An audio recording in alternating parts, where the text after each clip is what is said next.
place where our world meets the next, where the living mingle with the dead. Your experiences, your stories.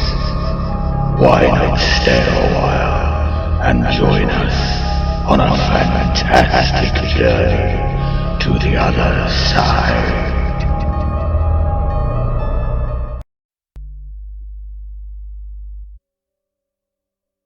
Hello and welcome to episode 6 of the Phantastic podcast. Thank you for sticking with us for so long. 6 episodes in. Maybe one day we'll be on episode 600, you never know. As per usual, I shall get the boring stuff out of the way. If you would like your story or experience to be included in the podcast, then please do email through to fantasticpodcast@outlook.com. You can send your story in either in text form, or you can send it in an audio file, which I'm getting quite a few of now, so thank you for that. We've got an interesting show for you today, with a little bonus surprise at the end as well. I won't give it away too soon. So let's get straight on with it. So the first story comes in from a person calling themselves Informal Following, and he believes that he's been visited by his grandfather. So let's get straight into it, shall we? I have a box that my mum just gave me. It's my grandfather's medals from World War II. I have had it for 1 or 2 months now, and some weird stuff has been going on. My 8-year-old son was outside playing around with our dog next to the window where the dining room is. He came in, looked into the dining room, and came up to me and said, "Who's that old man in there?" He pointed at the window. I was in the kitchen, which is right next to the window. There's just a thin wall there. I went in and, as expected, saw nothing. Later, I was dusting in the dining room, and I hit the box. The medals started swinging inside. Nothing out of the ordinary.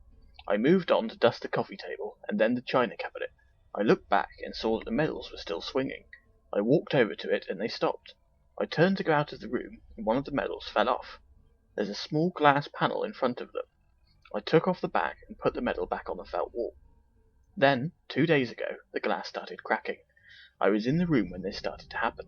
I was actually vacuuming at the time, and when I unplugged it, I heard a cracking noise and saw that the glass was breaking on the box. Not sure how that would happen. And today, I saw it, or him, not sure what to call it. It was an old man, just standing there looking out the window, and you guessed it, in the dining room. I had heard something in there, so I just peeked around the corner and saw him. It freaked me out. I then went into the room, and he was gone. Yes, interesting story there. Yeah, I think you probably have been visited by your grandfather there. That's a bit of a nice one, really. You know, family members coming back to visit you. I'd say it's quite evident that it probably is your grandfather, what with it being his medals and an older man. I'm assuming that you didn't see, like, the full, what's the word? Full apparition, as you say, you just saw an old man, or maybe you didn't know your grandfather when he was alive. But yeah, it's nice that he's hanging around, and he's obviously attached to his old medals, and he's moved in with you. I'd say you're quite lucky to have a relative who's no longer with you living in your house. I think there's quite a few people who would probably enjoy that kind of thing. I mean, when I eventually put my clogs, I plan on haunting my partner, so that'll give her something to look forward to. Me in the middle of the night just appearing and going boo. I mean, I do that already, but it'd be different because I'll be dead at the time. Anyhow, thank you very much for that story. I enjoyed reading it, and I hope our listeners enjoy listening to it. Okay, the next story is going to be an audio file. Aren't you lucky?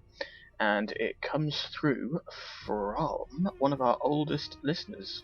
In fact, he probably is our oldest listener, actually, come to think of it.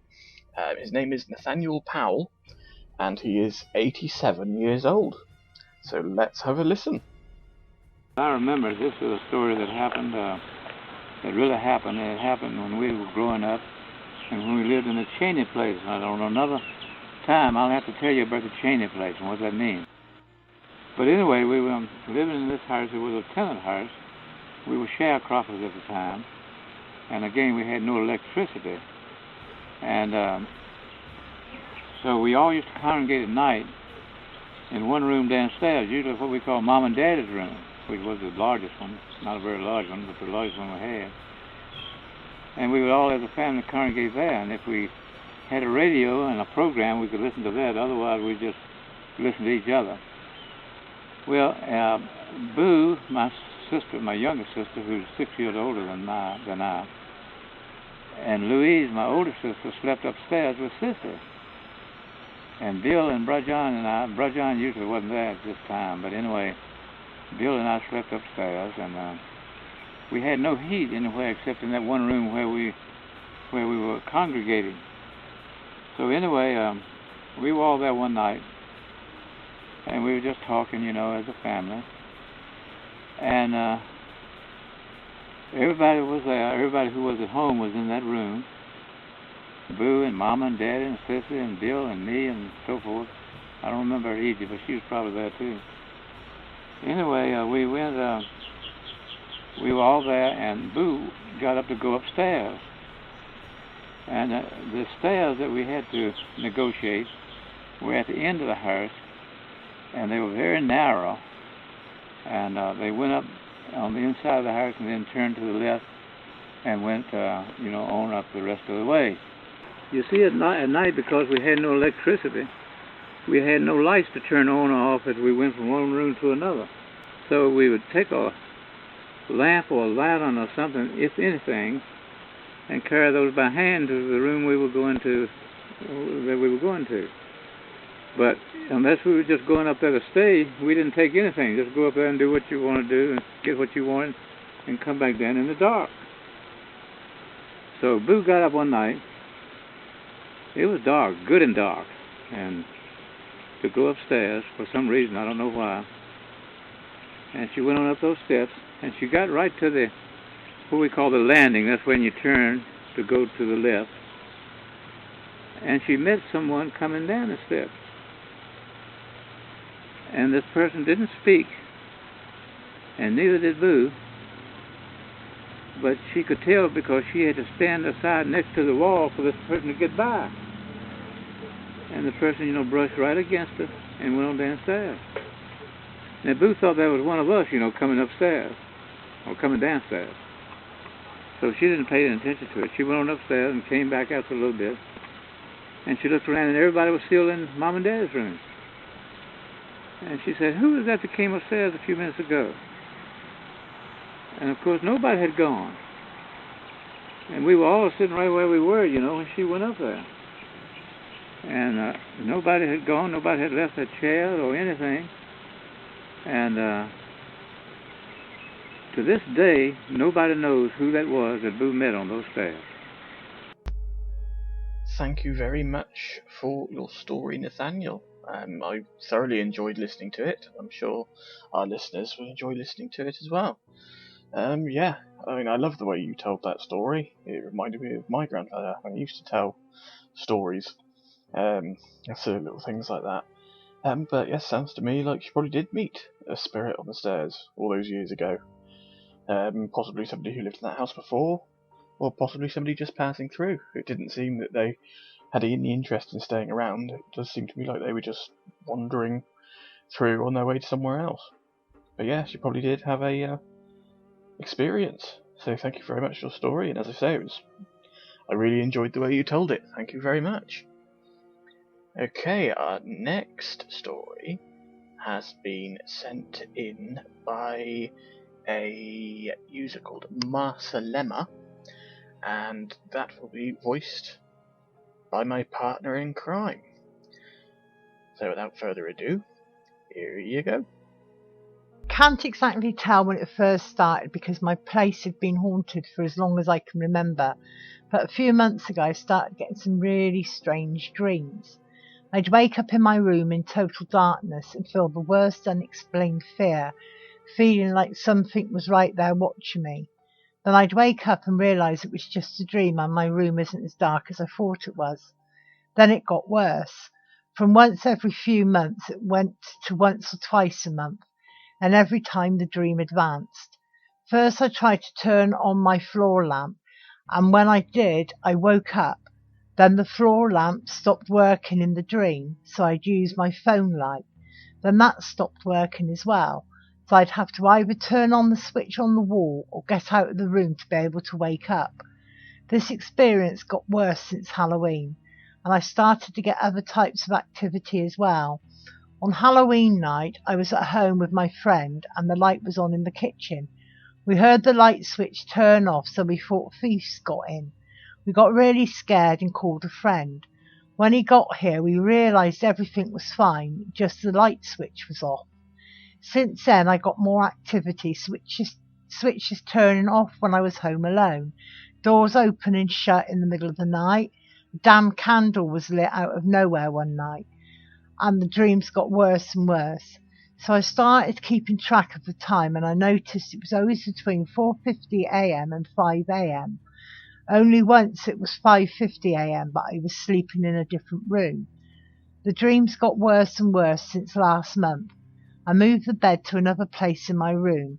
They are now followed by sleep paralysis and seeing dark shadows when I wake up. Last night I had insomnia, so I couldn't sleep until 4 a.m. I took a sleeping pill just because I didn't want 4:50 a.m. to catch me awake. As I was falling asleep, I had my eyes just a little bit open, enough to see my room. I saw a human-looking shadow coming out of the wall next to my bed in my room. When it got out of my view, I jumped and turned on the floor light, but nothing was there. I had the feeling I was being watched, and also felt the unexplained fear. It was 4:10 a.m. Today my mother was in the kitchen with her friends and the glass exploded out of nowhere. She is extremely skeptic about this stuff, but I told her everything and she wants to call a priest. Turns out she's been getting woken up at 5 a.m. every night too. Thank you very much for your story, and thank you very much to my partner for reading that story for you. Now, I did notice, upon listening back to that recording, that somebody else wanted to join in on that little conversation there. Yes, did anybody else pick up on the EVP in the background of that recording? Ooh, it's quite scary when you pick up somebody else's voice. I can also guarantee that wasn't my voice, as you know what I sound like. So yeah, I shall tell my partner that she had somebody else joining in on a recording. I think she'll enjoy that. That would actually explain quite a bit. I will tell you about that in a minute, but I shall answer this story to begin with. So yes, there's a few things to go over here. First of all, 4:50 and 5 a.m. not a particularly what people usually think is the witching hour or the activity hour or whatever you call it.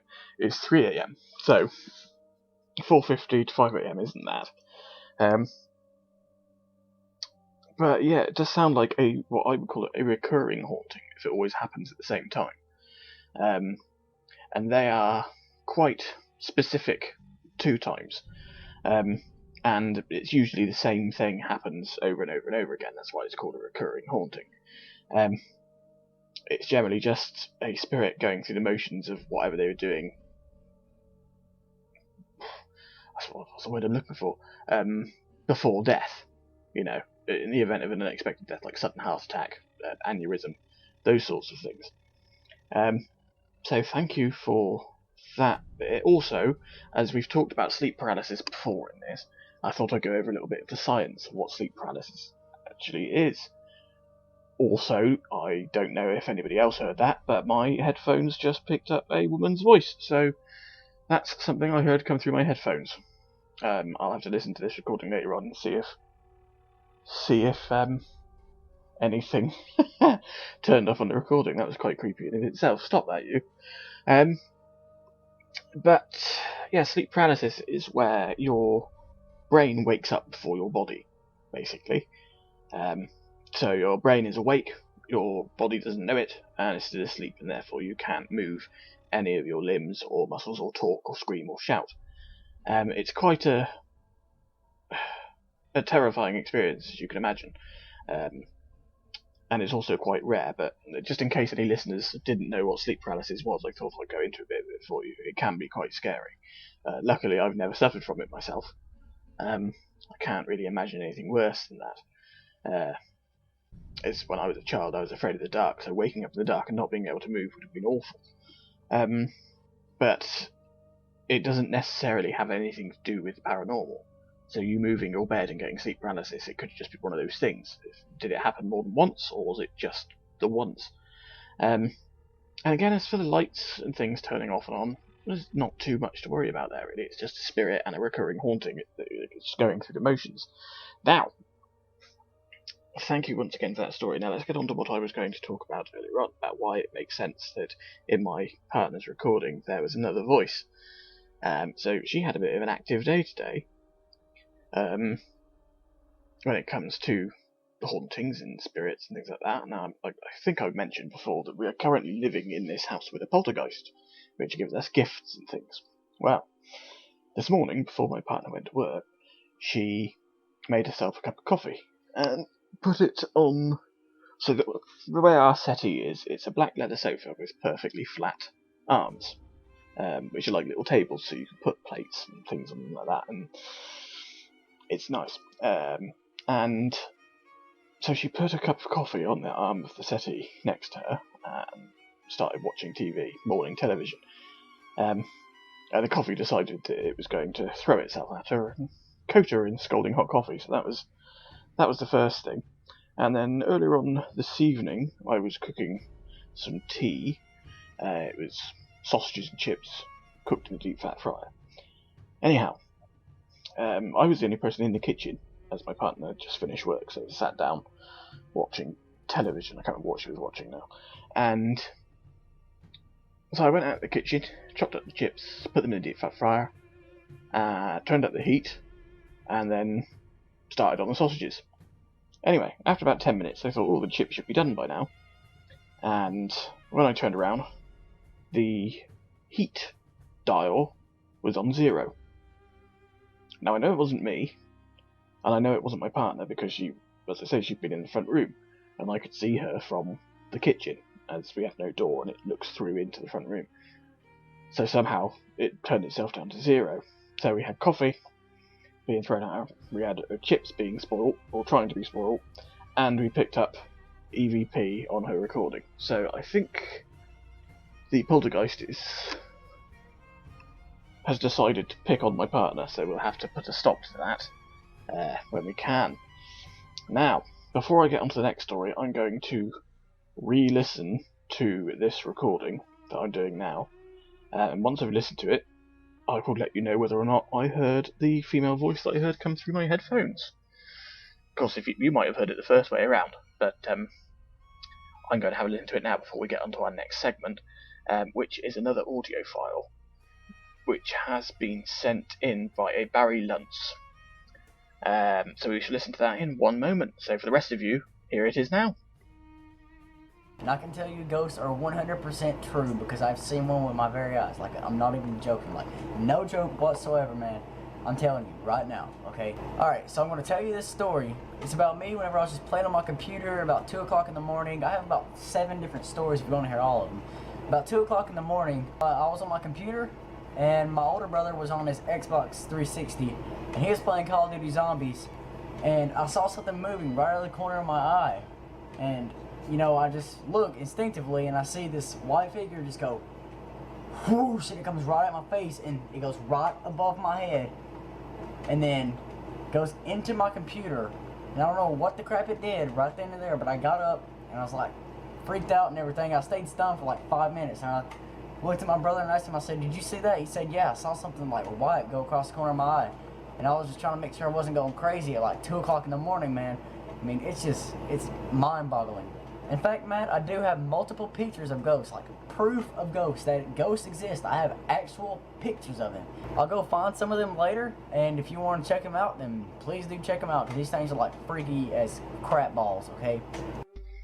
Okay, thank you Barry Luntz for that story. Now, to fill in the rest of my listeners before I get on to your story, I did re-listen to my little segment there and didn't pick anything up. That's a bit of a letdown. I was hoping we'd get the same response that we got from the other half there. But, never mind. Okay, moving on to Mr. Luntz's story. So it's a bit different from the usual black shadows, having a white shadow come across. But again, just because I've never seen one, doesn't mean they don't exist. I think that's very interesting, what you experienced there. And you say that your friend slash brother slash whoever it was also saw something. So yeah, it probably was a spirit just floating through. Don't quite know what it was doing in your computer. It might have just looked like it went into your computer. It might have gone through it to go through the wall to its next destination. And you say you have some pictures. Yes, you're more than welcome to email those pictures to me. And I can review them, and maybe we can do a picture episode. And we'll go over a few of them and see what they look like. But yes, thank you very much for your story, and I'm very interested to see some of those pictures. So thank you. Yes. We have one more audio story coming up for you now. And this one comes from a listener, and I've named it Giggle Cat, just because well, it'll make sense why. You'll understand why it's called Giggle Cat once I start playing it to you. But it comes through from a Haley Bassett. So let's have a listen, shall we?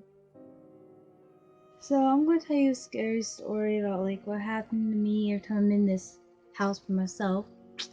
It gets really freaking scary. So let's get down to the story. So this is like a couple weeks ago, right?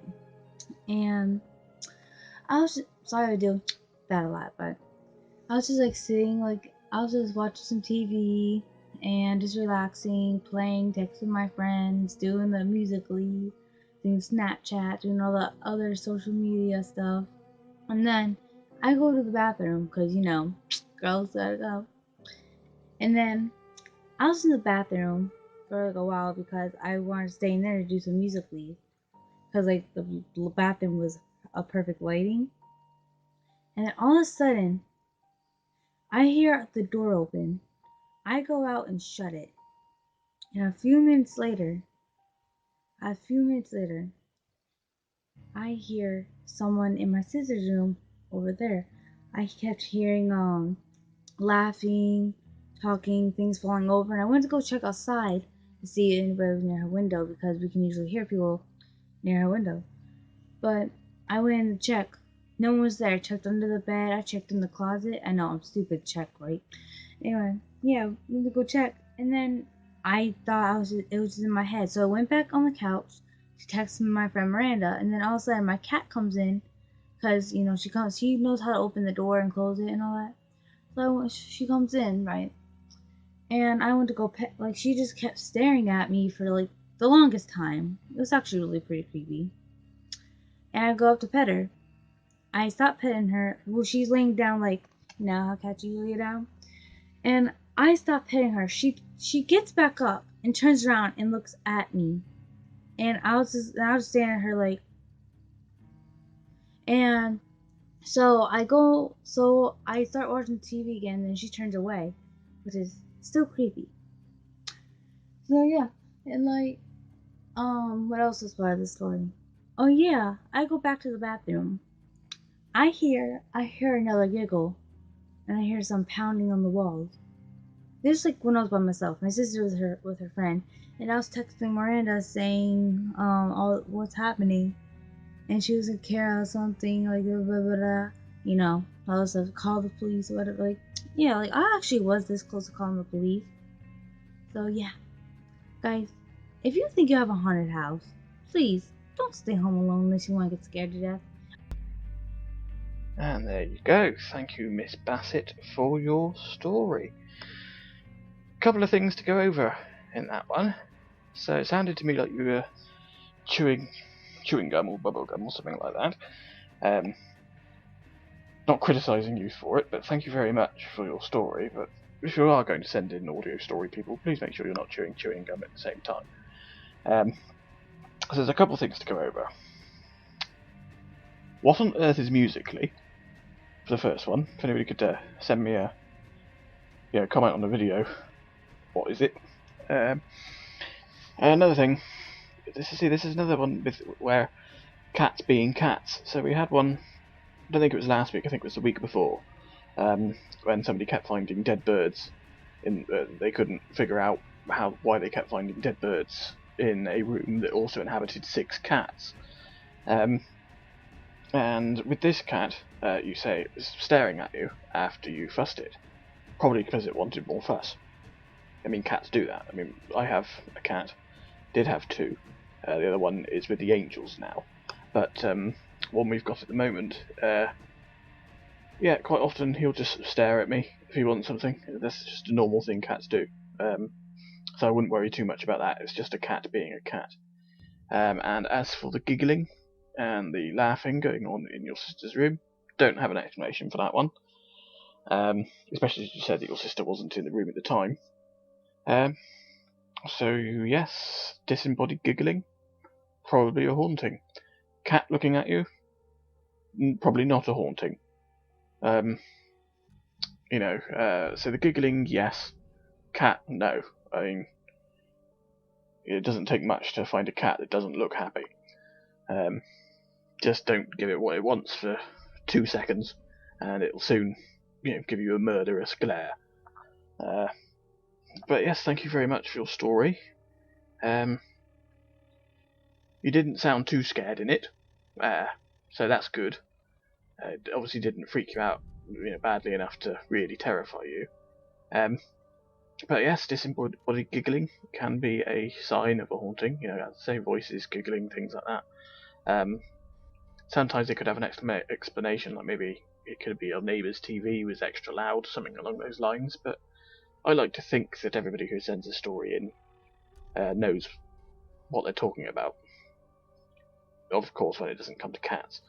Okay, and that was our last story of the day, but I did promise you a little something special right at the end. Now, for our American listeners and listeners overseas in other countries, you might not be familiar with possibly one of the most famous hauntings over here in Great Britain, which is aptly named the Enfield haunting,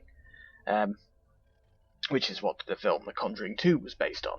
Little Janet and trying to remember the name of the poltergeist now. I cannot remember it offhand. Should have done more research.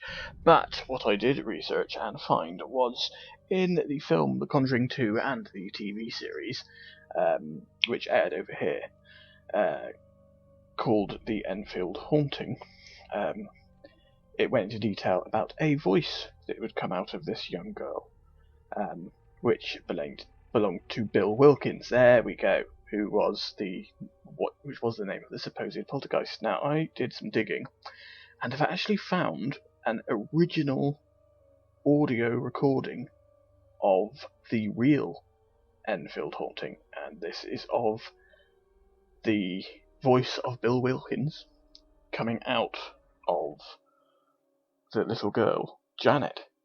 I have had a listen to it myself a couple of times, and now for your listening pleasure, it's something quite spooky. Here you go. Don't say I never give you anything, and we shall end this episode on this as well.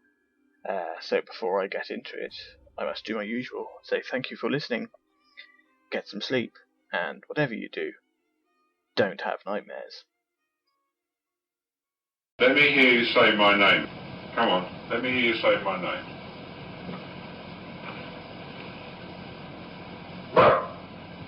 That's not my name.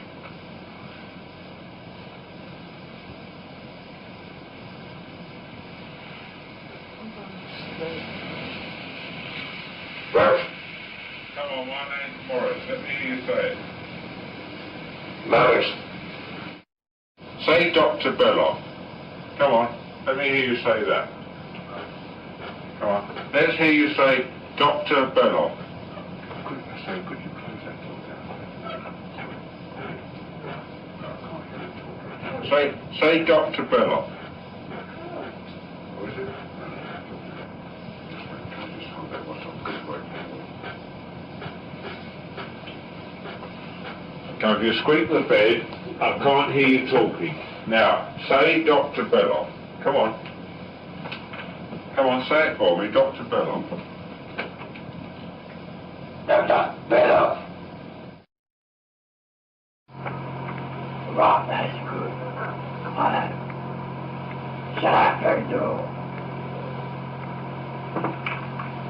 72 years old. I come from Jewett graveyard, and I have right near the church where Rita lives. And all my friends come from there as well. And we all make a game and go to the pub. And then we pick your house, because I used to live here. And I will tell you some more. And if you don't get anyone else, just set Mr. Crook and Mr. Playback. I want you to tell me whether you remember what happened to you when you died. Just before you died and just after you died.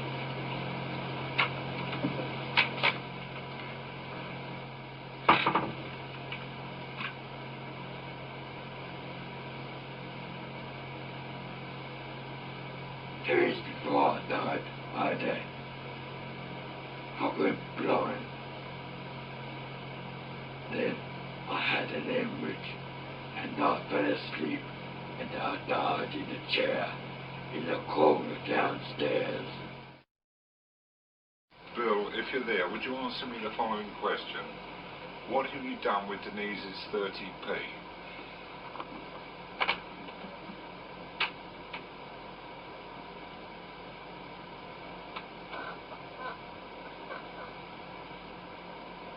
Headed down to the radio downstairs. Sorry, Bill, can you say that again, please?